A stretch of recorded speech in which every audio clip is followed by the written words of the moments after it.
Students, welcome to South City PCMB और मैं आपका बायोलॉजी मेंटर नागिन साहू।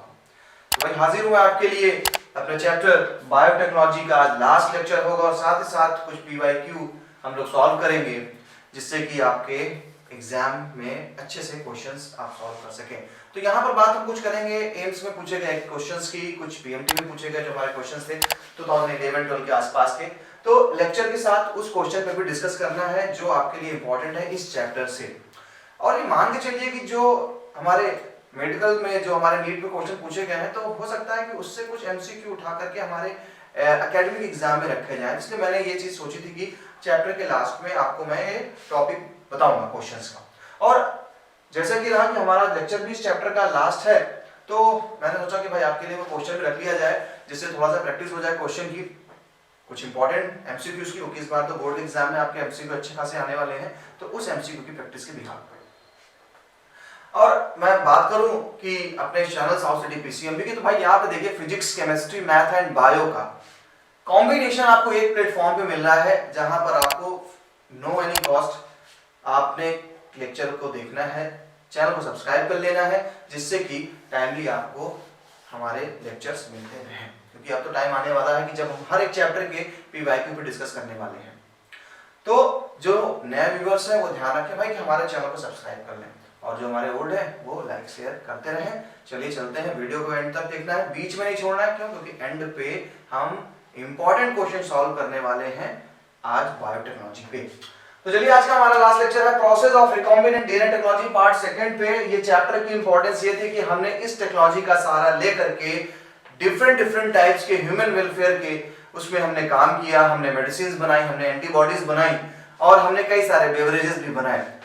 अब हम उसी चीज को अब अपने बुक के नॉलेज में देख रहे थे कि आखिर ऐसे कौन कौन से इंस्ट्रूमेंट हैं, ऐसे कौन कौन से टूल्स हैं जो बायोटेक्नोलॉजी में यूज किया जाए। क्योंकि भाई बायोटेक्नोलॉजी का मतलब है कि लिविंग ऑर्गेनिज्म के डीएनए में मैनिपुलेशन करके किसी कैरेक्टर को चेंज करना या फिर किसी न्यू प्रोडक्ट का फॉर्मेशन करना, ये बायोटेक्नोलॉजी की देन है। तो चलिए देखते हैं। सबसे पहले हम बात करेंगे, हमारे प्रीवियस लेक्चर्स तक हमने अपना रिकॉम्बिनेंट डीएनए बना दिया था प्रीवियस लेक्चर तक। तो जो उसको वो देखें स्टूडेंट्स लास्ट लेक्चर पे, जिन्होंने नहीं देखा और जो देखे उनको पता है कि लास्ट लेक्चर पे हमने अपना रिकॉम्बिनेंट डीएनए बनाया था with the help of ligase enzyme. Recombinant DNA का मतलब ये होता है कि एक हमारा डिजायर्ड जीन है और दूसरा हमारा क्या है, हमारा वेक्टर है यानी प्लाज्मिड, और उन दोनों को जब हमने जोड़ा था लाइगेज से तो डीएनए जो बनके तैयार हुआ वो डीएनए था रिकॉम्बिनेंट डीएनए। और हम उस रिकॉम्बिनेंट डीएनए को बनाने के बाद अब एक होस्ट सेल में उसको एंटर करने वाले हैं। तो देखिए क्या है, कह रहे हैं using any methods the ligated DNA is introduced in the recipient. Recipient मतलब हमारा होस्ट है, ई कोलाई बैक्टीरिया या अदर ऑर्गेनिजम्स हैं। They take up DNA from its surrounding. देखिए तो हम डीएनए को डाल नहीं रहे हैं, हम क्या करते हैं एक कल्चर मीडियम में लेते हैं, उस कल्चर मीडियम में हमारा जो बैक्टीरिया है, हमारा होस्ट है वो पड़ा हुआ है और हम अपना जो रिकॉम्बिनेंट डीएनए है इसको लेकर के उसमें एंटर करेंगे। तो सूचना डाल दे रहे हैं, क्या करेंगे हम उसको सराउंडिंग में डाल देंगे अपना रिकॉम्बिनेंट डीएनए। तो using any method the ligated DNA is introduced into the recipient, they take up DNA from its surrounding.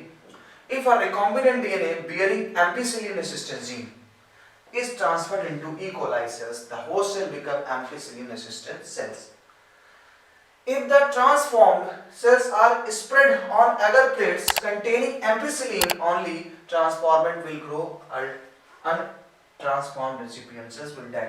ये एक मेथड था जो मैंने लास्ट लेक्चर में भी मेथड को बताया था कि कैसे हम अपने ट्रांसफॉर्मेंट और नॉन ट्रांसफॉर्मेंट में डिफरेंशिएट करते हैं। नॉन ट्रांसफॉर्मेंट एंड ट्रांसफॉर्मेंट में कैसे डिफरेंशिएट करते हैं। तो इसके लिए हमने क्या किया, एक हमारे पास याद होगा आपको क्रोमोजेनिक सब्सटेंस से हम ब्लू व्हाइट कलर में डिफरेंस करते थे, वैसा ही ये हमारा एंटीबायोटिक के थ्रू हम पता लगा सकते हैं कौन सा हमारा रिकॉम्बिनेंट है कौन नॉन रिकॉम्बिनेंट है। अब आती बात, जब आपने होस्ट सेल में अपना रिकॉम्बिनेंट डीएनए एंटर करा दिया तो अब आपको क्या बनाना है, अब आपको बनाना है प्रोडक्ट। तो मैंने कहा भी था इस 2 लेक्चर के स्टार्ट होने के पहले कि आप इन लेक्चरों को तब अच्छे से समझ पाएंगे जब आप फील करेंगे कि नहीं आप कोई इंडस्ट्री है और आप बायोटेक्नोलॉजी की हेल्प से कोई प्रोडक्ट बना रहे हैं, इंसुलिन हार्मोन बना रहे हैं या समथिंग। तो the ultimate aim of recombinant DNA technology is to produce a desirable protein। एक desirable protein को बनाना ये हमारा ultimate process था, desirable protein को बनाना। If a protein encoding foreign gene is expressed in a heterogeneous host, it is called a recombinant protein। क्या रहा है? If a protein encoding foreign gene is expressed in a heterologous host, जब हमारे host में जिसमें हमने डाला है अपना रिकॉम्बिनेंट डीएनए, जब वो वहां पर जाकर के वो प्रोटीन बनाने लगता है तो it is called recombinant protein. यानी हमारा रिकॉम्बिनेंट डीएनए के थ्रू बनने वाला जो प्रोटीन है वो रिकॉम्बिनेंट प्रोटीन है, ये हमारा प्रोडक्ट तैयार हो जाएगा। अब जब आप कैसे करेंगे तो इसके लिए लार्ज वेसल्स पाए जाते हैं, इसे हम बायोरिएक्टर कहते हैं। आप ऐसा फील करिए जैसे मान लीजिए मैंने एक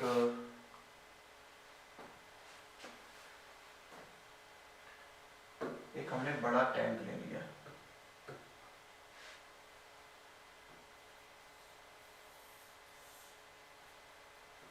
इस लार्ज वेसल्स को हम बायोरिएक्टर कहते हैं। हम इस रिएक्टर में क्या करते हैं,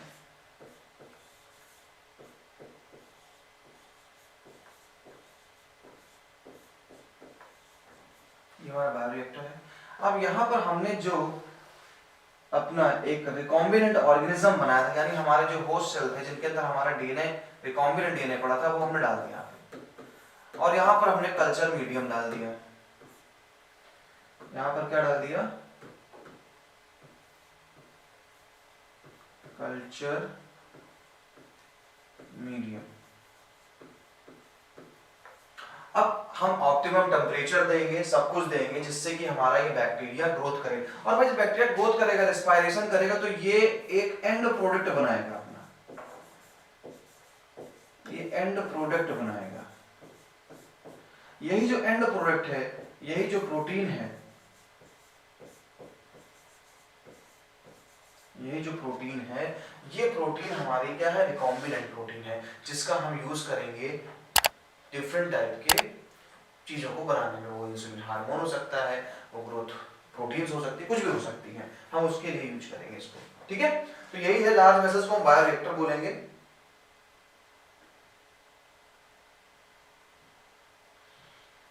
तो क्या cells with foreign gene can be grown in a laboratory. The cultures are used to extract desired protein and purify it by using separation techniques. The cells can also be multiplied in a continuous culture system. Here, the used medium is drained out from one side while fresh medium is added from the other side. It maintains the cells more physiologically active and so produces a large biomass. It yields more desirable protein.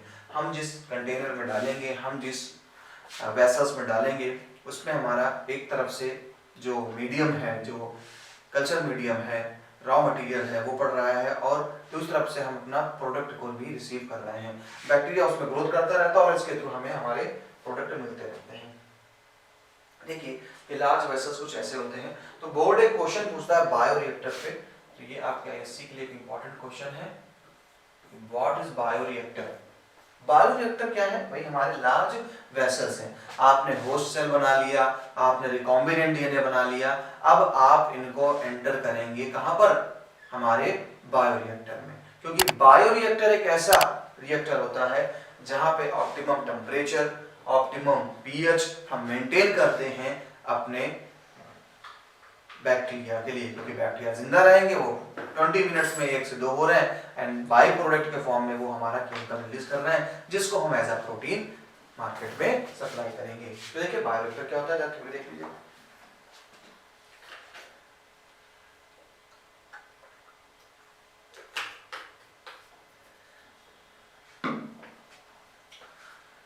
These are the vessels in which raw material are biologically converted into a specific product.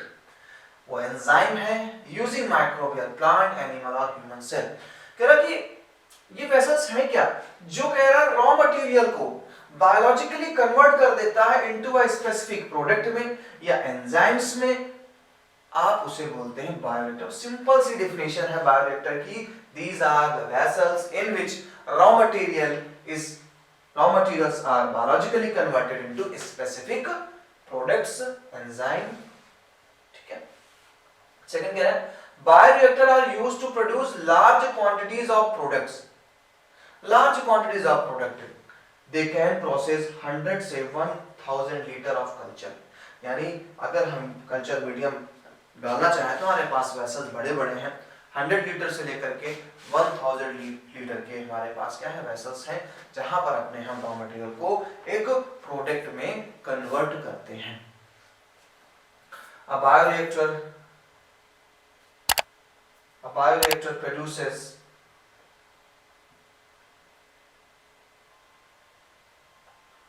Optimal growth condition जो उस microbe के लिए जरूरी हो। वो optimal temperature हो सकता है, ऑप्टिमल पीएच हो सकता है, सबस्ट्रेट हो सकते हैं, सॉल्ट, विटामिन हो सकते हैं, टू गेट डिजायर्ड प्रोडक्ट, अपने डिजायर्ड प्रोडक्ट को बनाने के लिए। तो देख लीजिए पिक में ये लार्ज वेसल्स हैं, काफी बड़े होते हैं और काफी टेक्निकली बने होते हैं। क्यों? क्योंकि एक इन्वायरमेंट तैयार करना जहां पर टेम्परेचर एक जैसा रहे, जहां पर पीएच मेंटेन करना रहे एक जैसा, ऐसा एनवायरनमेंट मेंटेन करने के लिए कंटेनर काफी टेक्निकली बनाया जाता है, काफी कंट्रोलर लगे होते हैं, फोम ब्रेक करने वाली चीजें लगी होती हैं। अब देखिए ये तो मैंने ओरिजिनल पिक रखी इससे आपको दिमाग में जा सके कि हाँ है क्या हमारा बायोरिएक्टर। अब मैं थोड़ा सा बुकिश नॉलेज पे लेके चलता हूँ आपको। देखिए अब आ जाइए बायोरिएक्टर जो कि हमारे बुक्स में मिलता है। एक है simple stirred tank bioreactor, second है sparged stirred tank bioreactor through which sterile air bubbles are sparged. ये दोनों ही हम वेसल यूज कर रहे हैं माइक्रोब्स की ग्रोथ के लिए, अपने प्रोडक्ट को बनाने के लिए, जो कि हमने रिकॉम्बिनेंट डीएनए के थ्रू बनाई है। सिंपल स्टिर्ड टैंक बायोरिएक्टर है हमारा, ये सबसे ज्यादा पूछा जाने वाला है, उस क्वेश्चन से ज्यादा पूछा जाने वाला हमारा ये क्वेश्चन है simple stirred tank bioreactor. And ये थोड़ा सा देखिए क्या most commonly used bioreactor steering type, जो मैंने बताया था स्टीयरिंग टाइप आपका सबसे ज्यादा यूज करने वाला टैंक होता है। इट इज यूजुअली सिलिंड्रिकल और with a curve based, cylindrical है थोड़ा सा क्या है कर्व बेस्ड में है। इट इज यूजुअली सिलिंड्रिकल और with a curve based to facilitate the mixing of the reactor contents, the still facilities even mixing and oxygen availability. Alternatively, air can be bubbled through the reactor. ये आसानी से curve base होने के कारण आसानी से cylindrical है और स्टील करता रहता है, जिससे कि आसानी से हमारी गैसेस मिक्स होती रहती हैं, ऑक्सीजन अवेलेबिलिटी बनी रहती है। ये इसके कुछ मतलब बेनिफिट्स हैं। Air can be bubbled through the reactor, ये देख लीजिएगा बायोरिएक्टर में ये एक ज्यादा इंपॉर्टेंट है। अब बायोरिएक्टर के पार्ट्स कौन कौन से हैं? तो पहला तो होगा an agitator system, an oxygen delivery system, a foam control system, a temperature control system, pH control system, sampling ports for periodic withdrawal of the culture. Agitator मतलब जो एजिटेट करता रहे, एयरिंग होती रहे। ऑक्सीजन डिलीवरी सिस्टम होना चाहिए, हमारे microbes हैं एरोबिक है, उनको ऑक्सीजन चाहिए लगातार, तो ऑक्सीजन आप देते रहिए। फोम कंट्रोल सिस्टम, जब ये बनता है तो क्या होती है बबल्स बनते हैं, फोम है झाग तैयार होता है, तो उसको भी हटाना पड़ेगा, तो फोम ब्रेकर सिस्टम भी चाहिए हमको। तो बाकी टेम्परेचर पीएच ये सारी चीजें तो है ही है। अब देखिए आता है डाउनस्ट्रीम प्रोसेसिंग, यानी जब हम लोगों ने एक हेडिंग पढ़ी थी आइसोलेशन से स्टार्ट किया था और छठे लास्ट हमारे पॉइंट है, हमने सारी टेक्निक्स को यूज किया, आइसोलेट किया, हमने रिस्ट्रिक्शन एंडोन्यूक्लियस से कट किया, लाइगेज से पेस्ट किया, रिकॉम्बिनेंट डीएनए बनाया, रिकॉम्बिनेंट डीएनए को होस्ट के लिए कॉम्पिटेंट बनाया, कॉम्पिटेंट बनाने के बाद हम पहुंचे डाउनस्ट्रीम प्रोसेस पे।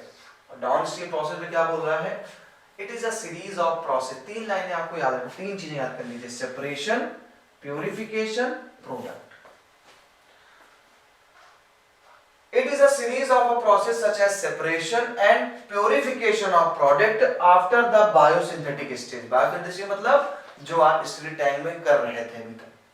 तो एक सीरीज है प्रोसेस की जहां पर आपने सेपरेट किया, जहां पे आपने प्योरीफाई किया अपने प्रोडक्ट को। भाई प्योरीफाई क्यों नहीं करेंगे? अब पता चला कि आपका जो प्रोडक्ट निकल रहा है उसमें तो बैक्टीरिया भी है ना। प्रोडक्ट तो है हमारा, प्रोटीन है, लेकिन उसमें हमारा बैक्टीरिया भी मिला हुआ है, तो हमें हार्म कर सकता है। इसलिए हमें उसके दिए पार्टिकल्स बैक्टीरिया के हटाने पड़ेंगे। तो बैक्टीरिया के पार्टिकल्स को हटाने के लिए हमें करना पड़ता है क्या? प्योरीफिकेशन।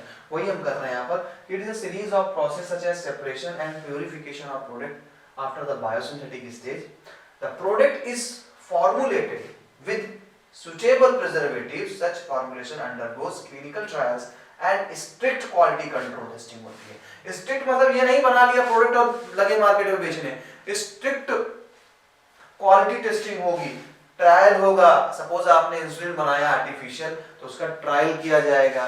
ट्रायल किस पे किया जाएगा? छोटे मोटे ऑर्गेनिज्म पे। हाँ, कोई इसका साइड इफेक्ट तो नहीं है। अगर साइड इफेक्ट दिखता है तो फिर कैंसिल किया जाएगा, और अगर सही है तो फिर तो कोई बात ही नहीं, बल्ले बल्ले, फिर तो आपका कंपनी निकल पड़ी और आपका काम क्या हो गया? बढ़ गया। तो यहाँ पे ये चीज में याद रखनी है। तो देखिए इस तरीके से तो हमारा लेक्चर का पोर्शन खत्म हुआ। आज इस चैप्टर के लेक्चर का पोर्शन खत्म हुआ है। हम लोग आगे चलेंगे पोर्शन पे, वो पढ़ेंगे कि कौन कौन से क्वेश्चन हमारे इस चैप्टर से अभी तक के कॉम्पिटिटिव एग्जाम में, यानी कि हमारे लिए जो कॉम्पिटिटिव एग्जाम है हमारा नीट है, एम्स है ना, ये है, इस कॉम्पिटिटिव एग्जाम में क्या क्या पूछा गया है। तो चलिए उठाते हैं एक एक क्वेश्चन जो बहुत इंपॉर्टेंट रहे हैं इस चैप्टर से। AIPMT में 2011 के क्वेश्चंस हैं, जहां पर आपको ये क्वेश्चन तो ताबड़तोड़ मिलता है हर जगह। मैंने इसको अच्छे से पढ़ा है, तो देख के लगता है कि इसको आप जवाब दे देंगे। फिर भी चलिए चालू करते हैं 29 से। AIPMT मेंस के 2011 के क्वेश्चंस हैं। देखिए क्या क्या क्वेश्चन है। सबसे पहला क्वेश्चन कह रहा है read the following 4 statement A to D about certain mistakes in 2 of them। किसी 2 में गड़बड़ किया गया है। 4 स्टेटमेंट, 2 में गड़बड़ी है। चलिए देखते हैं पहला statement. The first transgenic buffalo रोजी, गलत हो गया मेरे भाई, बफेलो नहीं था। रेड पेन ले लेता हूं भाई, तो सही करने के लिए रेड पेन ले लिया जाए। बफेलो नहीं था, वो काऊ थी हमारी, और रोजी। तो यहां पर तो read the following 4 statement to them, ठीक है, 2 में सर्टेन मिस्टेक्स हैं। तो ये है सर्टेन मिस्टेक वाला, बफेलो वाला। Restriction enzyme are used in isolation of DNA. नहीं मेरे भाई, रेस्ट्रिक्शन एंजाइम आइसोलेशन डीएनए के लिए नहीं करते हैं हम, डीएनए के आइसोलेट के लिए काइटिनेज, इन सब रेस्ट्रिक्शन तो हम लोग स्पेसिफिक प्लेस से कट करते हैं। तो हमारा ये भी गलत लग रहा है। अगर देखें तो हमारा, अगर ध्यान से अगर आप देखिए तो क्या लग रहा है? 2 स्टेटमेंट हमें गलत लग रहे हैं, ए और B. C downstream process is one of the step of R DNA technology. तो पता है रिकॉम्बिनेंट टेक्नोलॉजी का पार्ट होता है। Disarmed pathogen vector are also used in transfer of recombinant DNA in the host। ये भी पता है। दोनों ट्रू है, यानी हमारा जो आंसर जा रहा है वो आंसर जा रहा है हमारा first. Statements A and B हमारा फॉल्स है। तो देखिए कितनी आसानी से, थोड़ा सा अगर आपने लेक्चर कवर किया मेरा, तो क्वेश्चन को सॉल्व करने में दिक्कत नहीं होगी। क्लियर? अभी कब पूछा गया था? AIPMT 2011 मेंस का है। चलिए नेक्स्ट क्वेश्चन पे आते हैं, क्वेश्चन नंबर 31।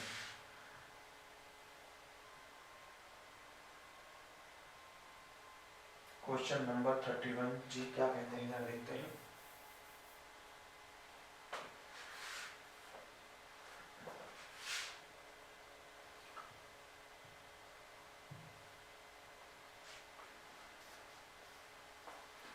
क्वेश्चन नंबर 31 कह रहा है बैसिलस thuringiensis, सॉरी 30 पे, silencing of mRNA has been used in producing transgenic plant resistance gene। Transgenic plant resistant gene, दिमाग लगाइए। साइलेंसिंग ऑफ mRNA, यानी एक mRNA होता है जो साइलेंस कर देता है हमारे, यानी मार देता है इंसेक्ट को। सोचिए किस इंसेक्ट को मार देता है? तो साइलेंसिंग ऑफ mRNA नेमेटोड्स को मारता है, यानी क्वेश्चन का आंसर है हमारा third. Bacillus thuringiensis forms protein crystal contain insecticidal protein। बात तो सही कह रहा है। बीटी यानी बैसिलस thuringiensis एक प्रोटीन क्रिएट करता है, क्रिस्टल प्रोटीन्स होती है विच कंटेन इंसेक्टिसाइडल, यानी इंसेक्ट को मारने वाली प्रोटीन। हाँ भैया बात आप सही कह रहे हैं। दिस प्रोटीन, अब ये प्रोटीन कर क्या रही है?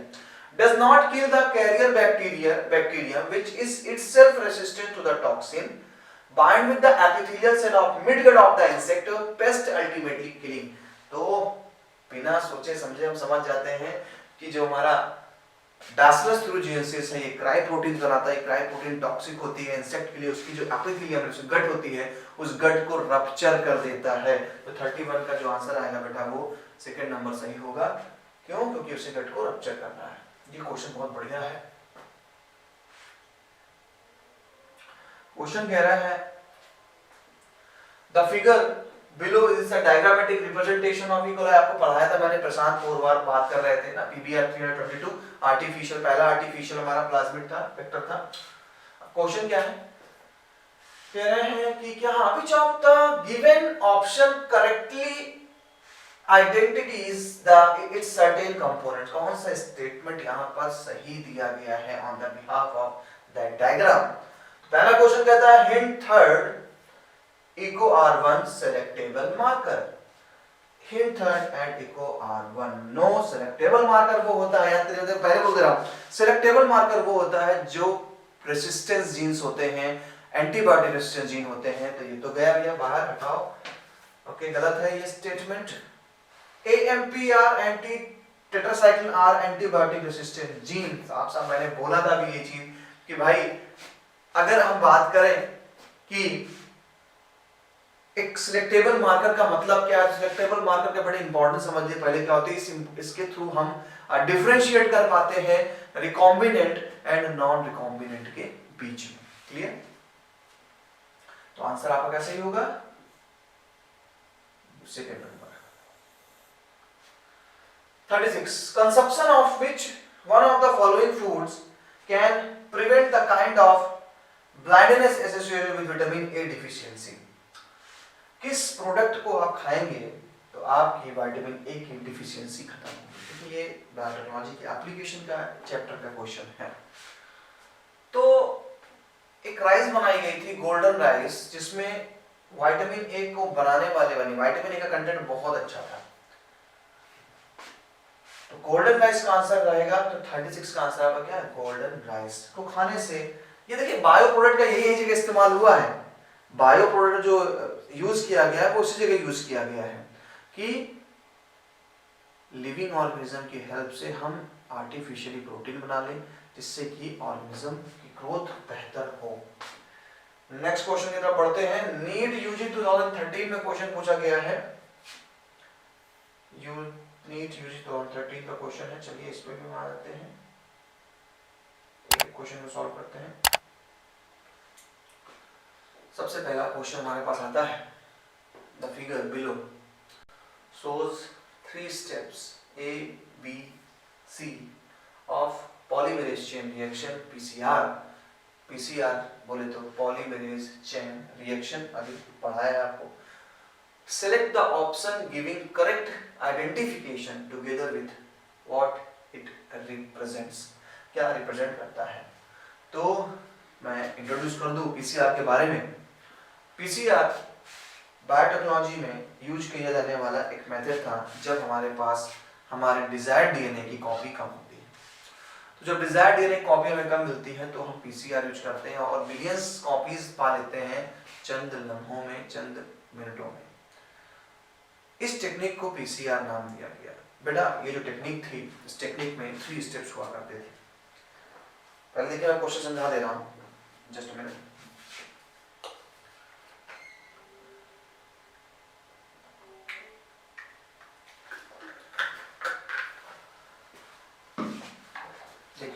सबसे पहले क्वेश्चन समझ लीजिए। 3 स्टेप्स में पीसीआर हुआ करता है। एक डीनेचुरेशन 90 डिग्री सेल्सियस टेम्परेचर का यूज करके, 95 डिग्री सेल्सियस 70 का यूज करके डीनेचुरेशन के आपके डीएनए अलग हो जाते थे।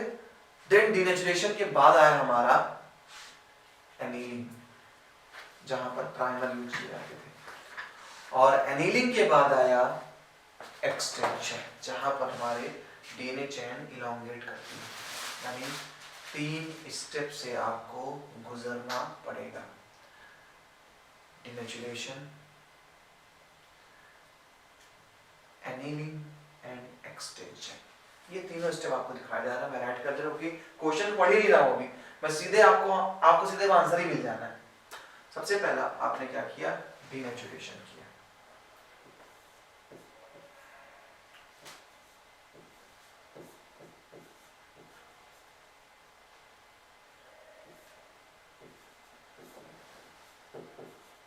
डिनेचुरेशन, देन जब प्राइमर आता है तो इसको हम बोलते हैं एनीलिंग,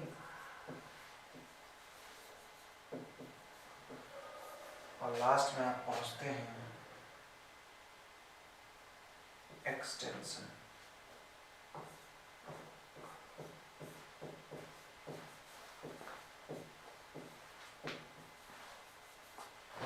तीन स्टेप से गुजरेंगे, हर जगह पे टेम्परेचर की अलग अलग डिमांड होती है। डिनेचुरेशन में अलग डिमांड है, एनीलिंग में अलग है, और एक्सटेंशन में क्या है, अलग डिमांड है। आप क्वेश्चन देख लीजिए। अब देखिए, जब हम एनीलिंग करते हैं तो इस जगह पे हमारा एक एंजाइम आएगा टैग पॉलीमरेज।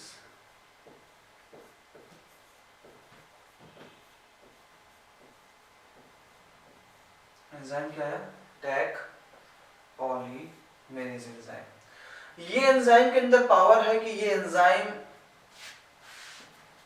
90 डिग्री सेल्सियस तक के टेम्परेचर को बियर कर सकता है। अब सवाल आता है सर ये एंजाइम का मतलब क्या है? यार मेरे भाई जी बताओ, एक डीएनए से दो डीएनए बनाने की, यानी the formation of two DNA from a parent DNA, enzyme चाहिए डीएनए पॉलीमरेज कि नहीं चाहिए? बिना एंजाइम के काम नहीं होगा, डीएनए पॉलीमरेज चाहिए। अब डीएनए पॉलीमरेज क्या, वो एक नॉर्मल एंजाइम है, और नॉर्मल एंजाइम रूम टेम्परेचर समझिए 25 to 30 डिग्री सेल्सियस तक ही काम करते हैं, इसके बाद फिर वो गड़बड़ होने लगते हैं, वो डिनेचुरेट हो जाते हैं। अब आपको चाहिए यहाँ पे टेम्परेचर पहुंच रहा, सपोज 90 के आसपास चल रहा है। अब यहाँ पर टेम्परेचर तो बहुत है, तो हमारा तो डीएनए पॉलीमरेज बेकार हो जाएगा ना, नहीं तो ये बन ही नहीं पाएंगे हमारे। डीएनए पॉलीमरेज तो इस चेन को बढ़ाएगा। अब पॉलीमरेज क्या हमारा, अब पॉलीमरेज तो हमारा बर्बाद हो जाएगा नॉर्मल टेम्परेचर पे, तो हम कहाँ से लाएं? तो लोग ढूंढने पहुंचे तो पता चला कि जो हमारे हॉट स्प्रिंग्स होते हैं, उस हॉट स्प्रिंग्स में एक बैक्टीरिया पाया जाता है जिसका नाम है थर्मस एक्वाटिकस। उस बैक्टीरिया का नाम है थर्मस एक्वाटिकस। ये जो बैक्टीरिया है, इस बैक्टीरिया के अंदर, क्योंकि ये बैक्टीरिया जिंदा रह रहा था, और बैक्टीरिया जिंदा रहेगा, रिप्रोडक्शन कर रहा है, 1 से 2 हो रहा है, तो उन्होंने देखा है वहां बैक्टीरिया की पॉपुलेशन कम नहीं हुई है, बैक्टीरिया बढ़ते जा रहे हैं, तो उन्होंने पता लगाया, तो बैक्टीरिया के अंदर पता चला कि इनको एक एंजाइम पाया जा रहा है जो हाई टेम्परेचर पे अपने आप को जिंदा रखता है, और उसके कारण हमारा बैक्टीरिया जिंदा रहता है। हमने उस एंजाइम को निकाल लिया हुआ है, और उस एंजाइम को नाम दिया टैग पॉलीमरेज। टैग का मतलब ही है टी से thermos aquaticus. Tag polymerase high temperature पे काम करने वाला एक एंजाइम है, जो करता क्या है कि पीसीआर में यूज किया गया। चलिए, अब इतनी चीजें बता दी है, क्वेश्चन ये कहीं फंस जाएगा आपसे। पहला क्वेश्चन मतलब क्वेश्चन पूछ रहा है क्या बोला, हाँ, select the option giving correct identification together with it represent. जो बताया जा रहा है उसे करेक्ट आइडेंटिफाइड हो रहा है, क्या है? कह रहा सी, यानी सी एक्सटेंशन है in the presence of heat stable DNA polymerase. कौन सा ढूंढना है? करेक्ट ढूंढना है, ठीक है भाई, सही लग रही बात इनकी। कह रहे सी एक्सटेंशन है in the presence of heat stable DNA polymerase, बात सही लग रही है। अभी लेकिन सही नहीं मानना है, तो अभी हम लोग केवल गेस कर रहे हैं कि क्वेश्चन में कैसे क्या हो सकता है। ए कह रहे हैं एनीलिंग है, तो देखिए मैंने पहले राइट कर दिया था, ए एनीलिंग नहीं है, ए डीनेचुरेशन है। मैंने आपसे बोला था आप सॉल्व कर रहे हैं एआईपीएमटी का क्वेश्चन, और मैंने इसके स्टार्टिंग में बता दिया आपको कि भाई इस जगह पर पहला denaturation, then annealing, then extension है। तो ए तो गड़बड़ हो गया बेटा, चलिए ए को रिमूव कर दीजिए। थर्ड ऑप्शन दे रहा है बी डीनेचुरेशन है। बी कहां से डीनेचुरेशन हो जाएगा? जब हमारा ए डीनेचुरेशन, तो बी भी गड़बड़, ये वाला ऑप्शन भी गड़बड़। चलिए थोड़ा ऊपर कर लेते हैं, नेक्स्ट ऑप्शन दिखाई दे सके।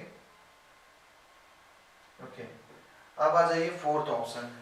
हमारा सेकंड और थर्ड गड़बड़ हो चुके हैं अभी। फोर्थ ऑप्शन कहता है ए डीनेचुरेशन है, बेवकूफ है।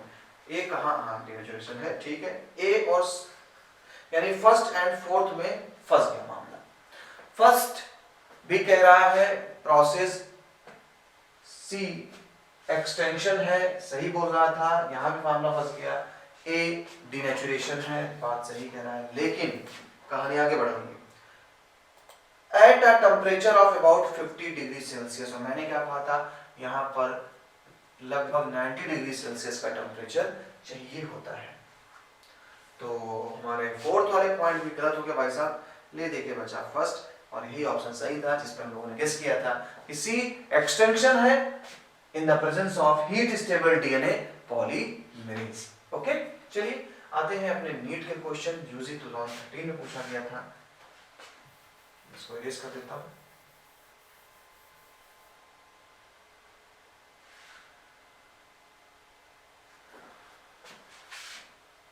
तो अब हम पहुंचेंगे नीट 2013 के पास, और नीट 2013 में हम अगर बात करें तो हमारा क्वेश्चन आया number 44, the colonies of recombinant bacteria appear white in contrast to blue colonies of non-recombinant bacteria। कह रहे हैं जो बैक्टीरिया, देखिए रिकॉम्बिनेंट मैंने बताया था कि रिकॉम्बिनेंट का मतलब है जहां हमने अपना रिकॉम्बिनेंट डीएनए डाला है, नॉन रिकॉम्बिनेंट जहां पे हमने अपना रिकॉम्बिनेंट डीएनए नहीं डाला है, दो अलग अलग बातें। तो हमने एक लेक्चर में पीछे बोला था आपसे कि हमने एक सिस्टम यूज किया था ब्लू व्हाइट मेथड, जिसपे कि हमने क्या किया था, जब बैक्टीरिया को, देखिए अगर किसी बैक्टीरिया में बीटा गैलेक्टोसाइडेज ये एंजाइम बन रहा है बेटा, तो ये एंजाइम क्रोमोजेनिक सब्सटेंस में ब्लू अपीयरेंस देगा। किस सब्सटेंस के प्रेजेंस में? क्रोमोजेनिक सब्सटेंस के प्रेजेंस में। The colonies of recombinant bacteria appear white in contrast to blue colonies of non-recombinant DNA। ठीक है, colonies of recombinant bacteria appear white। ये बीटा गैलेक्टोसाइडेज क्रोमोजेनिक सब्सटेंस में ब्लू कलर शो करता है, ये normal bacteria का characteristic था। हमने दिमाग लगाया, हमने कहा यार बीटा गैलेक्टोसाइडेज अगर है और क्रोमोजेनिक सब्सटेंस डाल दिया तो ये ब्लू कलर शो कर रहा है, क्यों ना हम इस बीटा गैलेक्टोसाइडेज वाली जगह पर ही अपना डिजायर्ड डीएनए सेट करें। बीटा गैलेक्टोसाइडेज वाली प्लेस पे ही डिजायर्ड डीएनए सेलेक्ट करें। तो हमने दिमाग लगाया, हमने क्या किया, बीटा गैलेक्टोसाइडेज को रिमूव करके अपना डिजायर्ड डीएनए इस जगह पर सेट कर दिया। सेट कर दिया। अब जब हमने सेट कर दिया तो इसको हमें रिमूव करना पड़ेगा। जब ये रिमूव हो गया, जब हमने क्रोमोजेनिक सब्सटेंस डाला बेटा, तो ये व्हाइट अपीयरेंस देने लगा। कैसे लगा? White appearance. तो अभी तक तो ब्लू अपीयरेंस दे रहा था जब बीटा गैलेक्टोसाइडेज था। अब हमने दिमाग लगाया कि अगर बीटा गैलेक्टोसाइडेज के प्लेस पर ही अपना हम डिजायर्ड डीएनए अटैच करें तो क्या होगा, तो वो व्हाइट अपीयरेंस देने लगा। यानी एक बात समझ में आती है, हमारा जो रिकॉम्बिनेंट है वो व्हाइट अपीयरेंस देगा और जो नॉन रिकॉम्बिनेंट है वो ब्लू अपीयरेंस देगा। तो क्वेश्चन क्या बना था, colonies of recombinant bacteria appear white in the contrast to blue colonies. तो बताइए कौन सा step? Because inactivation of glycosidase enzyme. नाम तो बड़ा एंजाइम का मैंने पहले लिख दिया, पहला ऑप्शन तो गया। ये कह रहा non recombinant bacteria containing beta galactosidase, non recombinant फिर बीटा गैलेक्टोसाइडेज। सारा खेल हमारा क्या चला, कह रहा जो नॉन रिकॉम्बिनेंट होता है वो कंटेन करता है बीटा गैलेक्टोसाइडेज। अच्छा, इंसर्जनल इनएक्टिवेशन ऑफ अल्फा। अल्फा का नाम में कोई चीज ही नहीं तो साफ पहले ही गड़बड़ हो गया।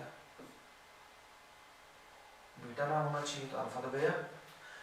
फोर्थ ऑप्शन, देखिए इन दोनों में थोड़ा सा कंफ्यूजन, इसलिए हमें फोर्थ पढ़ना पड़ा। देखिए ये क्वेश्चन मैं चाहूँ तो भी नॉर्मली आपको मार्क कर दूं, लेकिन उसमें कोई फायदा नहीं, क्योंकि मेरे एक्सप्लेनेशन से आप इससे जुड़े दूसरे टाइप के क्वेश्चंस के लिए तैयार हो जाएंगे। इसलिए मुझे एक क्वेश्चन में टाइम देना पड़ रहा है जिससे कि आपको ये क्वेश्चन तैयार हो सके। फोर्थ आ गया, insertional inactivation of beta galactosidase in recombinant bacteria. Simple सी बात है, कह रहा है जो हमारा रिकॉम्बिनेंट है वहां पर हम क्या करते हैं, इंसर्जनल इनएक्टिवेशन, ये रिमूव हो गया। तो फोर्थ पॉइंट आपका यहां पर सही जा रहा है, 44 का फोर्थ पॉइंट सही जा रहा है, जहां पर इंसर्जनल इनएक्टिवेशन ऑफ बीटा गैलेक्टोसाइडेज होता है इन रिकॉम्बिनेंट बैक्टीरिया। क्लियर? चलिए चलते हैं अपने लास्ट क्वेश्चन की तरफ, जो कि है क्या क्वेश्चन कहता है भाई, कह रहा है DNA fragments generated by the restriction endonuclease in a chemical reaction can be separated by।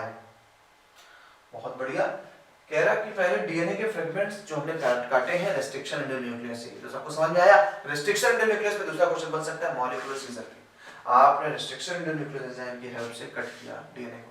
कह रहा कट करने के बाद आप सेपरेट किससे करेंगे, अलग किससे करेंगे? तो याद करो मेथड कौन सा, जेल इलेक्ट्रोफोरेसिस। उस मेथड के थ्रू हम क्या कर रहे थे, सेपरेट कर रहे थे। बस वही चीज पूछ रहा है आपसे। पहला रेस्ट्रिक्शन मैपिंग, कोई मतलब नहीं है। सेंट्रीफ्यूगेशन नहीं सर। पीसीआर, पीसीआर तो हम लोग पढ़ के आए सर अभी। पीसीआर क्या कर रहा था, नंबर ऑफ कॉपीज इंक्रीज कर रहा था पीसीआर। तो हमारा यहाँ बेटा फोर्थ ऑप्शन आता है इलेक्ट्रोफोरेसिस। पूरा नाम नहीं लिखा गया इससे आपको कंफ्यूज किया जाए, तो यहाँ पर सिर्फ चलेगा कितना, इलेक्ट्रोफोरेसिस। तो बेटा ये है तुम्हारे क्वेश्चन, अच्छे क्वेश्चन से नीट यूजी 2013, यानी आप एकेडमिक सेशन पढ़ते पढ़ते आप नीट में पहुंच गए हैं। ऐसे ही क्वेश्चन प्रीवाईक्यू के लेके चलूंगा जिससे कि आपके एकेडमिक और थोड़ा सा कंपटीशन टच भी आपको देता। तो thanks for watching till and, और ऐसे ही हमारे साथ बने रहिए लेक्चर्स पे, जिससे कि आपको बेनिफिट मिले और आप हमें देखते रहें, हमें बेनिफिट मिले। तो ये तो रिलेशन हो गया सिम्बायोसिस का। चलिए मुलाकात करेंगे फिर से एक नए चैप्टर पे, एक नए लेक्चर के साथ। कोशिश करूंगा कि अब आपके लिए पीवाईक्यू रखूं, क्योंकि आप एग्जाम करीब आ चुके हैं और अब आपको जरूरत पड़ेगी प्रैक्टिस की, तो पीवाईक्यू पे ज़्यादा फोकस करूंगा। तो चलिए मिलते हैं नेक्स्ट क्लास में।